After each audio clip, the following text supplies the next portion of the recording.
Hello, my name is Kelly Allen. I'm the Fire Weather Program Manager at the National Weather Service office in Riverton, Wyoming.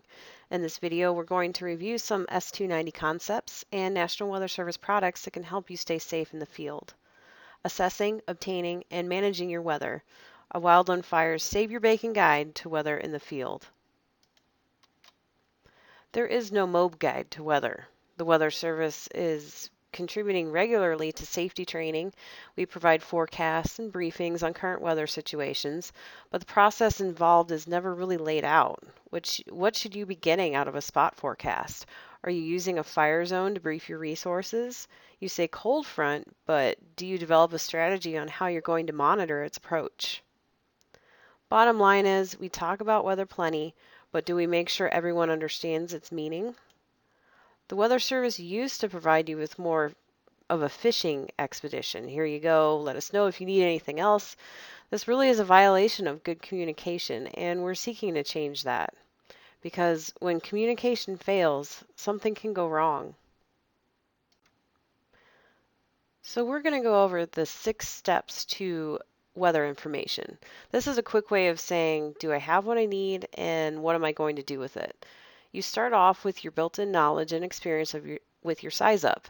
You're in touch with the weather, you probably have fire experience in the area, so you're already going to have some first ideas of what to expect. Then you go through the fire weather planning forecast, looking for wording and other key terms that should alert you to the weather, which could significantly impact your fire.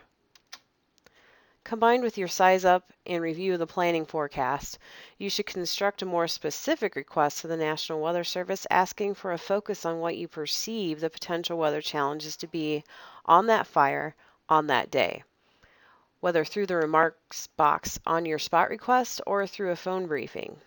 Are you blacklining east of the fire that day? Would a west wind put your crew in danger? Notify the forecaster of your plans so they can forecast your watch-out situations in addition to the general weather conditions that could cause unpredictable fire behavior. Given your detailed weather forecast, you should then determine what your critical weather trigger points will be. Tell your crew what to watch out for and how you expect them to respond during the briefing. Finally, you should have a plan for monitoring the weather, especially one that watches out for the concerns you have identified through this process.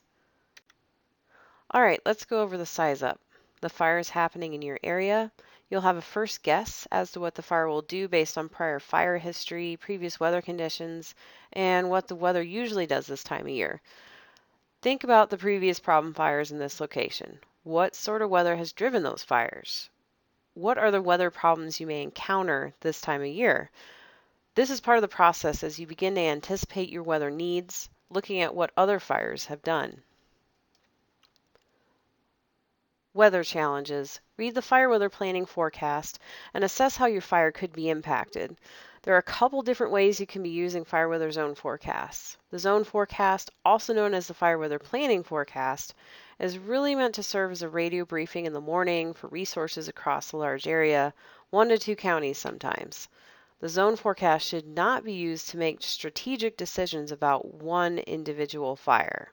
However, it is useful for trends and can help identify burn windows for prescribed fire, for instance.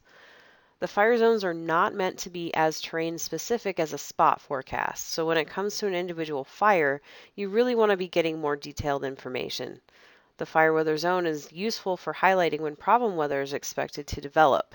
If you're seeing words like very hot and dry, cold front, or thunderstorms, you know you're going to have weather that's going to impact your fire.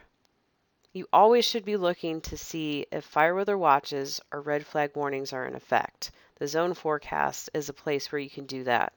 This will alert you to significant weather threats to firefighter safety. Now let us know what you need. You have a key mechanism to get more incident-specific information for your fire using a spot weather forecast. On the spot request form, there's a remarks box in which you can ask all the questions you want answers to regarding your fire. For instance, will the thunderstorms be wet or dry? Will the inversion be breaking at the same time the next few days? Do you expect winds out of a certain direction, which could impact your weakest control line? That's the sort of stuff you put in this remarks box. The process for getting more weather information should be a conversation, where you ask for details which impact your fire. Hopefully, the spot forecast you get back answers those questions. If not, then ask the forecaster directly to answer your questions. Trigger points. Have you set weather criteria that could initiate a change of operations if certain conditions are met? Did you ask for a forecast that directly addresses the chance of your trigger points being met? So there are thunderstorms in the forecast. What does that mean to your resources? You certainly want them to take action long before a thunderstorm is producing lightning right over the fire. Do you want them to retreat to vehicles if a lookout sees lightning? When do you want the lookout to get off the higher terrain? Will you ask your aviation resources to disengage if radar shows a thunderstorm within 25 miles of the fire? Even under less extreme circumstances, you should have trigger points to let people know when it's time to reevaluate. Perhaps the fire has produced spotting when winds only reach 10 miles an hour. Maybe the inversion's been lifting at noon and fire changes behavior dramatically by, say, 2 p.m. Wouldn't the wind speed or the status of the inversion be items you would be having your folks watch closely? Now it's time for the briefing. When you read the content of a spot forecast to your resources, do you make sure they know what it means?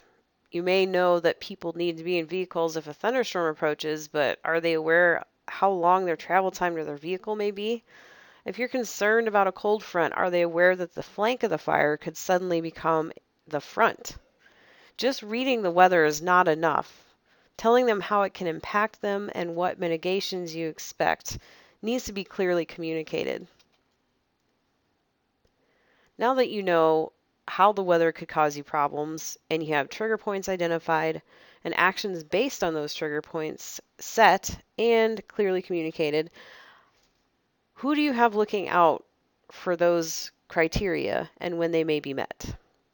Just assigning a lookout or a field observer to sling weather is not a complete observational strategy. Can the lookout see the direction critical weather may be coming from? If certain thresholds are met, do you want them to sling the weather more often? Have you engaged the National Weather Service to monitor the conditions around your site, especially for thunderstorms or the timing of critical wind shifts? If dispatch is going to watch the lightning charts for you, are they staffed to provide that support? You have many tools at your disposal, but it's best to assume they're not engaged to help you unless you specifically ask them to. Now let's put all of this into practice using an example. It's time to go through these steps so you can see how they work. Remember your size up, identify weather challenges using the planning forecast, communicate your needs via your spot forecast request, identify trigger points, brief them to your crew, and then develop an observational strategy. Here's the scenario. You're an incident commander of a Type 3 team tasked with handling a wildfire in northern Wyoming. This exercise will go through the steps of the weather process. The size up.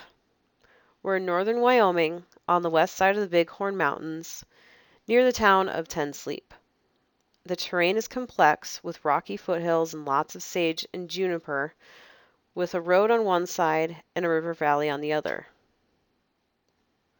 The Bighorns to the north and east rise to an elevation of over 13,000 feet. It has been dry since July 1st with only a couple of thunderstorms producing a half-inch of rain. When you respond to a fire in this area, what do you expect? What do you think the weather in August is like in this area? If you would like to take a minute to discuss your size up, please press pause at this time.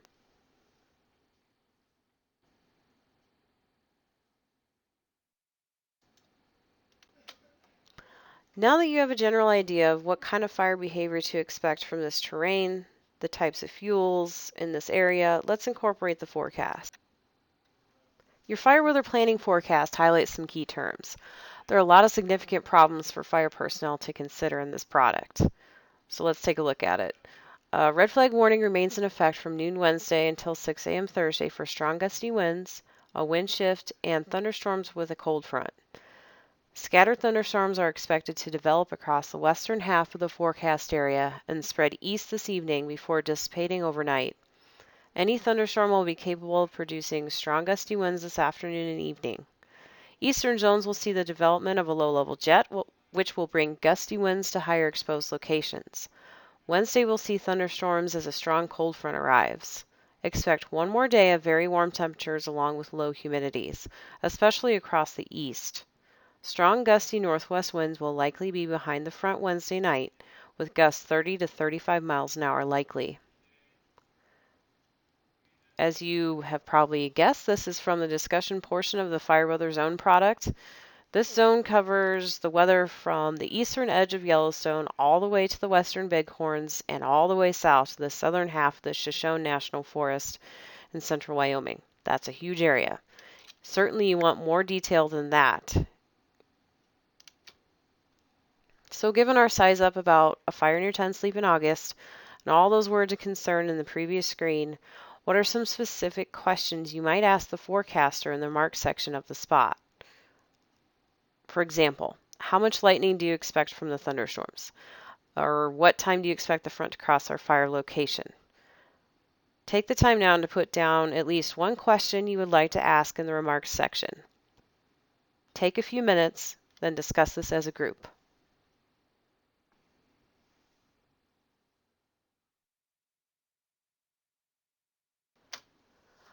Now that you've communicated your concerns to the forecaster, he or she completes your spot forecast. Here's the discussion from the spot forecast written specifically for this fire.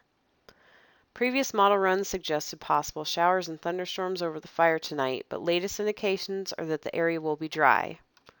An area of low pressure will move southeast toward the fire tonight, and a low-level jet will be over the area. Relative humidities will recover into the mid-60s to lower 70s, and winds will be southeast at 5 to 15 miles an hour.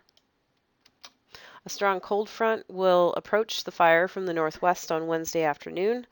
It'll be hot and dry ahead of the front with temperatures in the lower to mid-90s and relative humidities in the teens to lower 20s.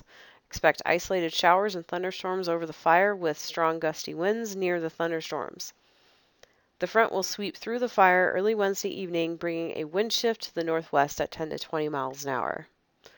Notice that you now have specifics on the humidity, the timing and direction of the front, and the fact that the thunderstorms will be wind producers. They mention a low-level jet will be over the fire as well. Do you know how that could impact the fire? Let's set up a few trigger points that we may use to reevaluate our tactics based on this weather information. For example, if night shift begins to see increasing column activity or the RAS station at Lake Creek begins to show gusts of 25 miles an hour overnight, let's make sure night shift gets to safety zones till we see how the fire responds.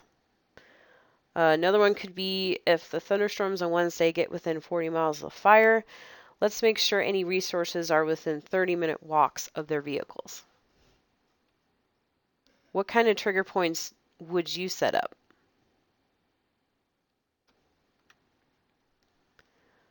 Now let's go over what to brief. Brief what is expected. In this instance, the most important features of your weather for the next operational period or two will be the low-level jet, a strong cold front, and some windy thunderstorms. Can you translate this into what your crews should do in response? Here's a sample briefing using this information.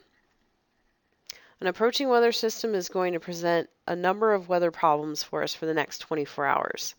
Tonight, a low-level jet is going to develop over the fire. This means that winds 1,000 feet off the ground are going to increase to 35 miles an hour at least, and RH recovery could be poor, but they may or may not impact the ground. But this will possibly interact with the fire column, so be aware that the fire could respond in a way tonight that's not consistent with the surface winds. Watch for a column developing over the fire and track the winds on the Lake Creek RAS station. If you see fire activity pick up, be sure to notify night operations. Tomorrow's cold front will bring thunderstorms and a strong wind shift to the northwest. The initial threat from these storms will be strong winds knocking down snags and lightning, so be aware of how long it can take you to walk to your vehicle. The front's going to move over the fire from northwest to southeast, so any flanks to the east and southern side of the fire may become the head of the fire by late afternoon. And be aware conditions ahead of the front are going to be hot and dry, so the fire could be very active by the time the front gets here. There's a lot of talk of low-level jets, thunderstorms, and stuff like that past couple minutes. So if you're the lookout for these sort of things, what do you look for?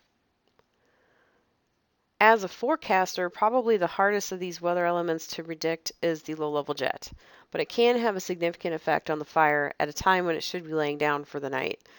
When the jet stream curves like this is typical in the summer, it encourages upward motion on the west side of the jet and downward motion on the east side.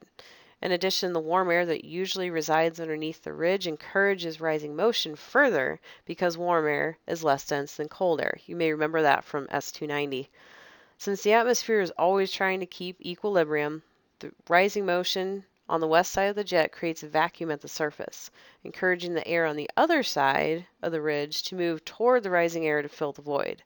The atmosphere's urgent filling of this void creates what is called the low-level jet. Low-level jets typically develop ahead of cold fronts or troughs or on the front side of a building high, which is the most common setup in this neck of the woods. They commonly produce wind speeds of about 25 to 35 miles an hour, and they can increase lift and create plume-dominated fire behavior, which is one of the reasons why they're so important to pay attention to. Low-level jets can surface and significantly increase rates of spread as winds increase and dew points decrease. This often happens late in the afternoon or in the early evening. Remember from S290, air likes to flow from areas of higher pressure to areas of lower pressure. This is why we have wind. This difference in pressure is often more pronounced during fire season because of the amount of heat created underneath high pressure systems. The strength of the high definitely matters. The hotter the air underneath the ridge, the faster the low-level jet will flow into the high to replace the hot rising air. So even though an entire system is an area of relatively high pressure, the vacuum created underneath the rising hot air column creates a local low pressure area. During the day, the winds largely stay aloft, blowing the column over and preventing plume domination for the most part. But this behavior also preheats the fuels ahead of the fire. It usually takes a while for the low-level jet to ramp up, causing winds to increase late in the evening and remain through the overnight hours. This can cause elevated fire behavior when the column stands up at night, when people are expecting it the least. So if you see the words low-level jet in the discussion that day, remember this can cause elevated fire behavior at night, especially if you see the column blowing over during the day. Know that these winds could mix down overnight and create a reverse wind profile, encouraging plume-dominated fire behavior. Low-level jets often mix down lower dew points as well, which can lead to an overnight dive in relative humidity when it should be going up, in addition to the increased winds. Now a word on lightning activity level, or LAL. Lightning activity level can be tough to define. In the Weather Service alone, there are several different definitions floating around, but almost always an LAL of 1 will mean no lightning. An LAL of 2 means infrequent or isolated lightning strikes from either wet or dry thunderstorms. An LAL of 3 signifies a little more lightning activity than isolated. Occasional lightning strikes can be expected, but they're usually accompanied by a wetting rain. An LAL of 4 indicates scattered thunderstorm activity. Most, if not all, storms will be wet. This is typical of an active monsoon day. An LAL of 5 is at the top of the lightning activity scale, so there will be the most lightning activity out of an LAL of 5. Moderate to heavy rain and often flash flooding and debris flows will be possible, especially in fresh burn scars. An LAL of 6 does not mean that there will be more lightning than an LAL of 5. An LAL of 6 is forecast when at least occasional lightning is expected, but out of dry thunderstorms. So the frequency from lightning out of an LAL of 6 can be on par with an LAL of 3, 4, or 5. But the big difference is in the amount of rain expected to accompany the storms. A true LAL of 6 is difficult to achieve, but there can be several episodes each summer. In the last slide, there was mention of the monsoon. A monsoon is not the same thing as a thunderstorm. The monsoon is a specific flow pattern that encourages moisture to come up from the Pacific into the American Southwest and Intermountain West. The monsoon is a thunderstorm factory for this part of the world and is responsible for most natural fire starts in this region. This pattern is responsible for most of the dry lightning outbreaks across Wyoming, but it can also bring a significant amount of rainfall in the summer and is the primary driver of flash floods and wet thunderstorms in the region as well. This is a schematic of the typical North American monsoon pattern. Remember from S290, the air flows clockwise around the center of a high. Typically in the summer, high pressure sets up over Texas and New Mexico. This draws up moist air from the western side of the high. If we're not too far underneath the influence of the high, this feed of moisture provides fuel for instability and therefore for thunderstorms. If the high is too strong, then it will set up the moisture but will repress thunderstorm formation. This is what happened in 2012. We did receive plenty of mid-level moisture from this monsoonal flow, but it was never realized because it was too stable underneath that strong of a ridge. So we've reviewed a couple of items from S290 that may help you with communicating the risk of a few items you may find mentioned in a typical fire weather forecast discussion. So let's go over your observational strategy. When I ask who your person is monitoring the weather, that's not the same as the lookout. This person I'm talking about is the one watching the weather across the entire incident. So if the National Weather Service sees something on radar, do you want us to call dispatch or should we call a safety officer? Do you have someone with a computer on site who can easily view weather information? Are you on NWS chat communicating with your local forecast office? Do you think you need to request a fire or portable RAS to better communicate weather observations? Does the Weather Service even know about your incident? Have you told them what your trigger points are for disengaging based on thunderstorm activity? Do you have aviation resources, lots of values at risk, or a lot of resources from outside the area? Do you want a specialist to be your weather person? You probably don't want to pile all of this responsibility onto someone who's already wearing several other hats at the incident, especially on the higher end weather days. Is the incident, the terrain, the proximity from the National Weather Service, and the incident's location between two Weather Service offices perhaps?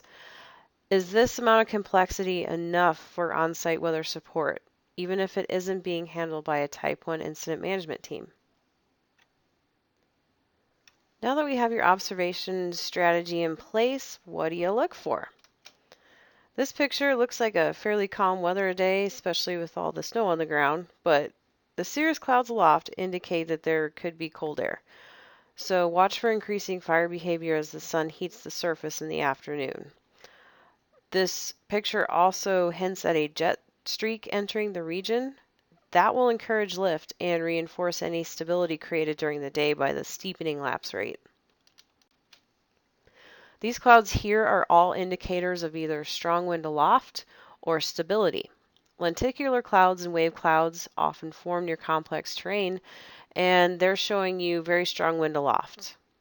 So this should tell you that these strong winds aloft may surface at some point and result in a running fire.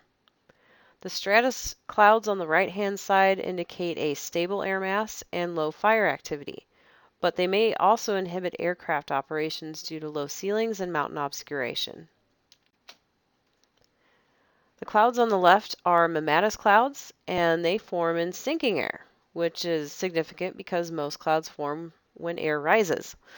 So these clouds are often seen on the underside of a thunderstorm anvil as moist air from the thunderstorm bounces off the top of the tropopause and is forced back down by the very stable stratosphere. This is indicative of a thunderstorm with a strong updraft, capable of producing hail and strong thunderstorm outflow winds. Mammatus can also form underneath other cloud types as the cool sinking air hits the warmer and drier air below it. If cumulus clouds like the ones on the right are seen in the morning, That means that it's already unstable and you should expect thunderstorms to form earlier than they usually do. The picture on the left shows striations or a striped appearance at the bottom of an approaching cumulonimbus cloud or thunderstorm. This is a clue that the thunderstorm is rotating and capable of producing large hail, damaging wind, and even tornadoes. Many thunderstorms turn severe when they rotate. If you see a bluish-green color in the cloud, that usually means that there is either large hail or an abundance of small hail in the storm. This shade is often seen in stronger storms. If any thunderstorm approaches the fire, this not only causes sudden wind changes at the surface, but the instability associated with the thunderstorm can drive catastrophic fire escalation. Here we have an example of what a distant thunderstorm looks like. Why is this important? I'm sure you've all seen something like this. So why is a distant storm worth noting? For one, it can cause distant terrain-channeled winds to cause unpredictable wind shifts, especially if that terrain is directly connected to your fire location. Also, lightning can travel very far from storms, sometimes as far as 25 miles from the parent storm. Another thing that's notable about these distant thunderstorms is that the storms are telling you which way they're moving. Take a look at the direction the anvil is pointing. That's the storm's way of telling you which way it's going to go next. Microbursts and downbursts dramatically increase fire behavior, and they happen with relative frequency out here in the West. So if you see a thunderstorm with virga, or rain or snow that evaporates before it hits the surface, then it's capable of producing a microburst. Microbursts happen when the precipitation evaporates just below the cloud base, a process that creates a pooling of cold air surrounded by relatively warm air. We all should know by now that cold air sinks. So when the rain-cooled air reaches a point where it can no longer be held aloft by the updraft of the storm, it rushes to the surface, sometimes creating winds in excess of 80 miles an hour. These visual clues are often more pronounced than the clues available to us on radar back at the Weather Service office. So take this as your warning that we may not be able to get an official warning out on something like this. Here are a few examples of what a microburst or downburst can do. On the left is one of our Doppler radars that was crumpled like an empty soda can after encountering a microburst. The photo at the bottom was taken from a plane on approach to Casper Airport. You can see the dust kicked up by the edge of the microburst. The image on the right shows a blowdown in a forest from a microburst.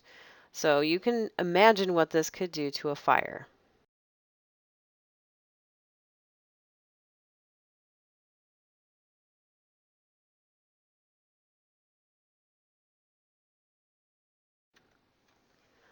So that about wraps it up. We've gone over the 6 steps to remaining weather aware on a fire, gone over a few tips to observing weather in the field, and what these phenomena can do to a fire.